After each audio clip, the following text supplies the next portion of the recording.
Hello बच्चों, online classes में आपका स्वागत है। तो चलिए बच्चों, पृथ्वीराज चौहान के पाठ के आज दूसरी भाग के बारे में जानकारी प्राप्त करेंगे। आपको पहली भाग में पृथ्वीराज चौहान के बारे में जानकारी प्राप्त हो चुकी है। फिर भी वहाँ पे क्या है, लास्ट का जो वहाँ पे नियम मतलब कि पृथ्वीराज चौहान को क्या है, वहाँ पे पृथ्वीराज चौहान ने उस मोहम्मद गौरी को युद्ध में हरा देता है और पराजित होने के बाद मोहम्मद गौरी को क्या है, वहाँ पे क्षमादान कर देता है। और क्षमादान करने के बाद वहाँ पे क्या है, पृथ्वीराज चौहान क्या है, उस मोहम्मद गौरी को वापस भेज देते हैं। और वापस भेजने के बाद फिर भी वहाँ पे क्या है, मोहम्मद गौरी ने उनके हृदय में एक ही सोच रही थी कि खजाना लूटने का षड्यंत्र पर षड्यंत्र वहाँ पे क्या है, रचता रहता है। तो यहाँ पे क्या है, हमारी पहली भाग में कहानी यहाँ पे समाप्त हुई थी। तो चलिए बच्चों, आज हम दूसरी भाग के बारे में जानकारी प्राप्त करेंगे। तो देखिए बच्चों, यहाँ पे पृथ्वीराज चौहान से ईर्ष्या करने वाले सिर्फ मोहम्मद गौरी जैसे विदेशी बल्कि सुल्तान ही नहीं बल्कि हिंदुस्तान के मोहम्मद गौरी, यहाँ पर देखिए बच्चों, हिंदुस्तान के राज्य के सम्राट भी थे। कनौज के राजा जयचंद्र पृथ्वीराज की ख्याति देखकर नई ईर्ष्या करते और उनका अपमान करने का मौका ढूंढते रहते थे। तो यहाँ पर देखिए बच्चों, तो इस तरह से वहाँ पे क्या होता है, तो इस तरह से वहाँ पे क्या होता है, पृथ्वीराज चौहान को क्या है, ईर्ष्या करने वाले सिर्फ मोहम्मद गौरी थे। उनके ऊपर क्या है, उनके दुश्मन, ईर्ष्या का मतलब होता है दुश्मन, उनके दुश्मन करने वाले मोहम्मद गौरी विदेशी मुल्क के थे। सुल्तान ही नहीं बल्कि हिंदुस्तान के राज्य के सम्राट भी थे। वहाँ पर देखिए, कनौज के राजा जयचंद्र पृथ्वीराज की ख्याति देखकर उनसे ईर्ष्या करते और उनका अपमान करने का मौका ढूंढते रहते हैं। मतलब कि उनसे क्या है, दुश्मनी करने का सोचते हैं। राजा जयचंद्र कनौज राज्य के जो राजा है जयचंद्र, वो क्या है, अपने पृथ्वीराज चौहान की ख्याति को देखकर, उनकी वीरता को देखकर वहाँ पे क्या है, उसे दुश्मन करने का और उसका अपमान करने का मौका ढूंढते रहते थे। तो यहाँ पर देखिए, राजा जयचंद्र, हम चाहते हैं कि हम अपनी पुत्री संयोगिता के स्वयंवर का आयोजन करें। उस स्वयंवर में पृथ्वीराज चौहान को छोड़कर हिंदुस्तान के सभी सम्राटों को निमंत्रण दिया जाए। तो यहाँ पर देखिए बच्चों, राजा कनौज के जो राजा रहते हैं, राजा जयचंद्र की एक क्या है, एक सुंदर उनकी पुत्री रहती है। और उस पुत्री का क्या है, विवाह करने के लिए वहाँ पे क्या है, एक पृथ्वीराज चौहान को छोड़कर सभी सम्राटों का है, सभी राज्यों को क्या है, निमंत्रण देने का आदेश देता है बच्चों यहाँ पर राजा जयचंद्र। देखिए, जब संयोगिता को इस बारे में पता चला, यानी उनकी पुत्री को क्या है, संयोगिता, उनकी पुत्री का नाम क्या है, संयोगिता को क्या है, वहाँ पे जब पता चला तो वे गुप्त वंश सेवक के हाथों पृथ्वीराज चौहान को प्रेम प्रस्ताव के साथ स्वयंवर में आने का निमंत्रण पत्र भिजवाती है। तो यहाँ पर देखिए, उसके पिता ने, जो जयचंद्र उनके पिता थे, वो क्या है, उसे क्या है, उस राज्यसभा में आने का क्या है, मतलब उसे निमंत्रण पत्र नहीं भेजता, क्योंकि एक पृथ्वीराज चौहान को छोड़कर सभी राजा को निमंत्रण पत्र भेज दीजिए कि वहाँ पे कहता है। तब क्या है, उनकी पुत्री क्या है, एक गुप्त सेवक के हाथों से क्या है, पृथ्वीराज चौहान को क्या है, एक प्रेम प्रस्ताव के साथ एक स्वयंवर में आने का निमंत्रण पत्र भेज देती है। तब क्या है, वहाँ पे देखिए, पृथ्वीराज चौहान पत्र पढ़कर जाकर राजकुमारी संयोगिता को सूचित कर दो कि उनका यहाँ प्रस्ताव हमें स्वीकार है। और इधर कनौज के राजा जयचंद्र स्वयंवर के साथ पृथ्वीराज चौहान के अपमान की तैयारी में लगते हैं। यहाँ पर देखिए बच्चों, मैंने पृथ्वीराज चौहान को तो निमंत्रण नहीं दिया है, और वहाँ पे क्या है, उनकी अपमान का क्या है, वहाँ पे तैयार में, उनका अपमान करने के लिए वहाँ पे राजा जयचंद्र क्या है, वहाँ पे तैयारी में रहता है बच्चों। तो यहाँ पर देखिए बच्चों, राजा जयचंद्र, मंत्री जी, पृथ्वीराज चौहान का एक पुतला बनाकर स्वयंवर के दरबार पर खड़ा करा। करा दीजिए ताकि सब पृथ्वीराज चौहान को हमारे द्वारपालक के रूप में देखे।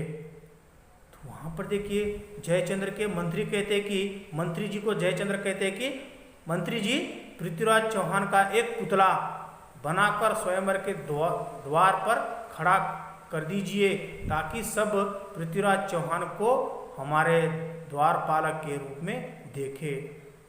आज कनौज के राजमहल में संयोगिता का स्वयंवर है, मतलब उनका विवाह है और हिंदुस्तान के कई सम्राट उपस्थित है। संयोगिता मतलब कि जयमाला लिए सभी सम्राटों को स्वीकार कर आगे बढ़ती है और पृथ्वीराज चौहान की प्रतिमा को देखकर रुक जाती है। तो वहाँ पर देखिए बच्चों, जैसे ही उनके पिता राजा जयचंद्र ने पृथ्वीराज चौहान का एक पुतला बनाता है और उनका प्रतिमा बनाता है, प्रतिमा बनाने के बाद वहाँ पे क्या है उनके द्वारपाल पर खड़ा कर देता है ताकि सबको लगे कि वो द्वारपालक हमारे राजा का पृथ्वीराज चौहान का है, वो हमारे द्वारपालक थे। तो वहाँ पे क्या है हर हमारे हिंदुस्तान के क्या है सभी सम्राट वहाँ पर मौजूद हो जाते हैं और उनकी जो संयोगिता जो बेटी है उनको क्या है सभी राजा को सम्मान करती है और सम्मान करने के बाद स्वीकार करने के बाद आगे बढ़ती है और पृथ्वीराज चौहान की प्रतिमा को देखकर वहाँ पर रुक जाती है। तो संयोगिता देखिए बच्चों यहाँ पे क्या सोचती है। संयोगिता मन ही मन में यहाँ प्रतिमा तो मेरे प्रिय पृथ्वीराज चौहान की है जिन्हें मैं अपने वर के रूप में स्वीकार कर चुकी हूँ। वर का मतलब होता है कि पति। तो वहाँ पर देखिए उसकी बेटी जो संयोगिता जो जयचंद्र की जो बेटी है संयोगिता वो क्या है मन ही मन में सोचती है कि ये जो मेरे प्रिय पृथ्वीराज चौहान की जो प्रतिमा जो यहाँ प्रतिमा जो मेरे प्रिय पृथ्वीराज चौहान की है जिन्हें मैं अपने वर के रूप में क्या है मैं स्वीकार कर चुकी हूँ। तो यहाँ पर देखिए बच्चों यहाँ पर संयोगिता और क्या करती है, यहाँ तो सोचते हुए संयोगिता पृथ्वीराज चौहान की प्रतिमा को जयमाला पहनाती है और वहाँ उपस्थित सभी सम्राट हैरान से देखते हैं कि तभी घोड़े की टापों की ध्वनि गूंजती है और पृथ्वीराज घोड़े पर सवार वहाँ उपस्थित हो जाते हैं। तो वहाँ पर देखिए बच्चों जैसे ही संयोगिता क्या है अपने मन ही मन में सोचने के बाद यहाँ सोचते हुए संयोगिता पृथ्वीराज चौहान की प्रतिमा को क्या है जयमाला पहनाती है और वहाँ उपस्थित सभी सम्राट क्या है वहाँ पे हैरान हो जाते हैं।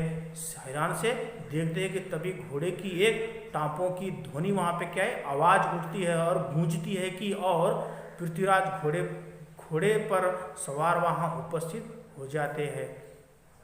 तो बच्चों यहाँ पर देखिए पृथ्वीराज चौहान जयचंद्र संयोगिता ने मेरी प्रतिमा को जयमाला पहनाई, अंत ये मेरी पत्नी हुई, इस अधिकार से मैं इन्हें ले जा रहा हूँ।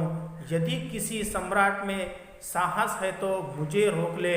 यहाँ कहते हुए घोड़े पर संयोगिता को सवार कर पृथ्वीराज चौहान चल पड़े जो उनका रास्ता रोकने के लिए आगे या उसे मुंह की खानी पड़ी। तो वहाँ पर देखिए बच्चों जैसे ही वहाँ पे पृथ्वीराज चौहान क्या है उपस्थित होते ही अपने जयचंद्र की बेटी संयोगिता ने मेरी प्रतिमा को जो माला पहनाई, तब माला पहनाने के बाद वहाँ पे क्या है वो मेरी पत्नी हो गई कहकर उसे क्या है घोड़े पर बिठाकर और वहाँ से ले जाते हैं और वहाँ पे कोई सेना क्या है उसे कोई रोक नहीं पाती। पर कहते हैं कि जो किसी में भी जो दम होगा मुझे रोक कर बताइए क्योंकि संयोगिता क्या है मेरी पत्नी है कहकर वहाँ से घोड़े पर बिठाकर पृथ्वीराज चौहान लेकर चले जाते हैं। तो देखिए बच्चे यहाँ पे राजा जयचंद्र के चिंता अवस्था में पृथ्वीराज चौहान ने भरी सभा में हमारा अपमान करके अच्छा नहीं किया। हम बड़े से बड़े ही कीमत चुकाकर भी इसका अपमान का बदला अवश्य लेंगे करके वहाँ पे क्या है जयचंद्र राजा यहाँ पे सोचता है। तो यहाँ पर देखिए उनके सेनापति क्षमा करें महाराज, लेकिन हम अकेले पृथ्वीराज चौहान का सामना नहीं कर सकते। वहाँ पर देखिए उनके सेनापति कहते हैं कि एक पृथ्वीराज को उसके सामना करना ये कोई मामूली बात नहीं है। यहाँ पे उनका सामना हम अकेले नहीं कर सकते। तो जयचंद्र देखिए यहाँ पे एक ऐसा व्यक्ति है जो हमारे सहायता कर सकता है। वहाँ वे गजनी का सुल्तान मोहम्मद घोरी के साथ संधि कर पृथ्वीराज चौहान को नष्ट कर दूंगा। मंत्री जी हमारा संधि का प्रस्ताव गौरी तक पहुंचाइए। तो वहाँ पे क्या है देखिए बच्चों, जयचंद्र अकेले है, उस पृथ्वीराज चौहान को नहीं हरा सकते क्योंकि उसकी बेटी को क्या है भरी सभा से उठाकर लेकर चला जाता है और उसका अपमान हो जाता है। और सेनापति कहते हैं कि उस पृथ्वीराज चौहान का सामना हम नहीं कर सकते।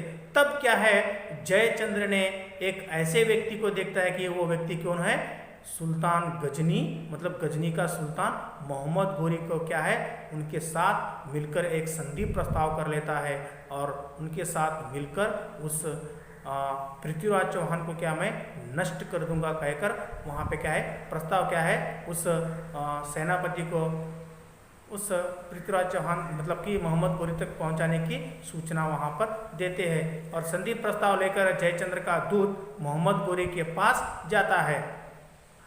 तो यहाँ पर देखिए उनका दूत मोहम्मद घोरी के पास चला जाता है। जयचंद्र का दूत सुल्तान कनौज के महाराजा जयचंद्र आपकी ओर दोस्ती का हाथ बढ़ाना चाहते हैं और आप पृथ्वीराज चौहान पर आक्रमण करें। हमारी सेना आपके साथ, सारी दौलत आपकी होगी और दिल्ली का सिंहासन महाराजा जयचंद्र का। तो कहने का मतलब है कि जैसे ही वहाँ पे जयचंद्र के बेटी संयोगिता को जो भरी सभा से उठा कर लेके गए वहाँ पर पृथ्वीराज चौहान, तब क्या है वहाँ पे एक संदेश लेकर जयचंद्र का दूत उस गौरी मतलब कि मोहम्मद घोरी के पास पहुँचता है और कहता है कि गौरी को कहता है कि सुल्तान कनौज का जो राजा है जयचंद्र आपसे दोस्ती करना चाहते हैं और आपसे हाथ मिलाना चाहते हैं। कहने का मतलब है कि जो पृथ्वीराज चौहान को आप आक्रमण करें और हमारे सेना क्या है आपके साथ है और दौलत सारी आपकी हो जाएगी, बस हमें क्या है दिल्ली का सिंहासन जयचंद्र का रहना चाहिए।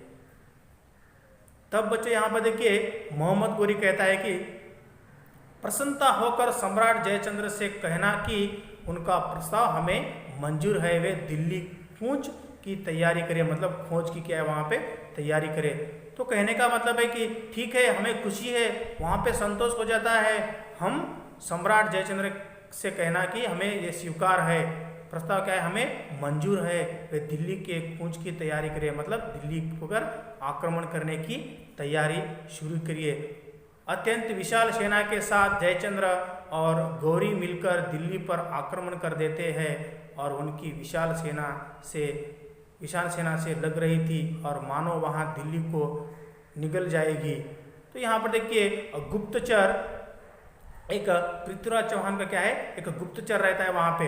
तो गुप्तचर पृथ्वीराज से महाराज सूचना मिली है कि कनौज के राजा जयचंद्र से संधि कर गौरी ने दिल्ली पर हमला बोल दिया है। वहाँ पे क्या है एक गुप्तचरों से सूचना देता है कि महाराज वहाँ पे क्या है मोहम्मद घोरी और राजा कनौज के महाराजा जयचंद्र दोनों मिलकर क्या है दिल्ली पर आक्रमण करने की तैयारी वहाँ पर कर रहे हैं। तो यहाँ पर देखिए पृथ्वीराज चौहान क्या करता है, पृथ्वीराज चौहान क्या जयचंद्र ने गौरी से संधि कर ली? आवेश में हम बाहर के दुश्मन को तो एक बार माफ कर सकते हैं लेकिन देशद्रोही को नहीं। आओ युद्ध की तैयारी करो। अब पृथ्वीराज तथा गौरी के बीच एक बार फिर से घमासान युद्ध होता है, लेकिन इस बार पृथ्वीराज चौहान को पराजय का सामना करना पड़ता है और मोहम्मद घोरी पृथ्वीराज चौहान को बंदी बना लेता है। तो यहाँ पर देखिए पहले युद्ध में क्या है मोहम्मद घोरी को क्या है युद्ध में क्या है हरा कर वहाँ पे पराजित कर वहाँ पे भेज देता है और दूसरा ये जयचंद्र और मोहम्मद घोरी ने दोनों मिलकर इस पृथ्वीराज चौहान से युद्ध करते हैं बच्चों। और युद्ध करने के बाद बड़ी सेना क्या है वहाँ पे बड़ी सेना मोहम्मद घोरी और जयचंद्र की रहती है। तब क्या है वहाँ पे पृथ्वीराज चौहान ने वहाँ पे क्या है कि इस युद्ध में क्या है वहाँ पे पराजित होते हैं, यानी हार जाते हैं। और तब क्या है, मोहम्मद घोरी ने उस पृथ्वीराज चौहान को क्या है बंदी बना लेते हैं। तो मोहम्मद घोरी देखिए बच्चों यहाँ पे मोहम्मद घोरी पृथ्वीराज चौहान जिसके नाम से लोग कांपते हैं, आज वहीं हमारे सामने बंदी बनकर वहाँ पे क्या है खड़ा है। तो यहाँ पर देखिए बच्चों, कहने का मतलब है कि वहाँ पे पृथ्वीराज चौहान क्या है, उनकी आवाज़ सुनकर, उनके नाम सुनकर लोग क्या है कांपते हैं, आज हमारे सामने बंदी बनकर खड़ा है। तो जयचंद्र देखिए यहाँ पे क्या कहता है बच्चों, जयचंद्र, मोहम्मद घोरी हमने अपना वचन निभाया, अब तुम भी हमें दिल्ली का शासन बनाकर अपना वचन पूरा करो। तो यहाँ पर देखिए बच्चों किस तरह से यहाँ पे मोहम्मद घोरी कहता है कि जयचंद्र, तुम्हारी सहायता के बिना तो पृथ्वीराज चौहान को हराना असंभव था, तुम्हें तो अवश्य इसका मतलब कि अवश्य इनाम दिया जाए। सैनिकों, इसे गद्दार जयचंद्र को बंदी बना लो। और इस तरह से क्या है बच्चों यहाँ पे, और मोहम्मद घोरी कहता है कि इसे क्या है बंदी बना लो। तो वहाँ पर जयचंद्र महाराज आश्चर्य हो जाते हैं, आश्चर्य से, घोरी ये तुम क्या कर रहे हो, तुम यहाँ विजय मेरी वजह से मिली है, तुम इस तरह मुझे धोखा नहीं दे सकते। तो वहाँ पे देखिए मोहम्मद घोरी ने इस जयचंद्र को वचन दिया था कि इस दिल्ली का सिंहासन का राजा जयचंद्र रहेंगे करके। वहाँ पे क्या है अपना वचन बदलकर उसे बंदी बना लेते हैं। और बंदी बनाने के बाद वहाँ पे क्या है, राजा जयचंद्र उस मोहम्मद घोरी को कहते कि आश्चर्य से घोरी ये तुम क्या कर रहे हो, तुम्हें यहाँ विजय मेरी वजह से मिली है और तुम इस तरह मुझे धोखा नहीं दे सकते, कहकर यहाँ पे क्या है बच्चों कहता है। तो इस तरह से मोहम्मद घोरी देखिए बच्चों यहाँ पे क्या कहता है, मोहम्मद घोरी, जयचंद्र मुझे यहाँ विजय तुम्हारी आपसी फूट से मिली है, समझो अपने मुल्क से गद्दारी कर सकता है वो हमारे साथ भी गद्दारी करने से पीछे नहीं हटेगा। सैनिकों, इसकी गर्दन काटकर बीच चौराहे पर लटका दो और लिखकर टांग दो कि गद्दार जयचंद्र घोरी जयचंद्र को चौराहे के बीचों बीच मरवा देता है और दिल्ली की सारी दौलत हड़प लेता है।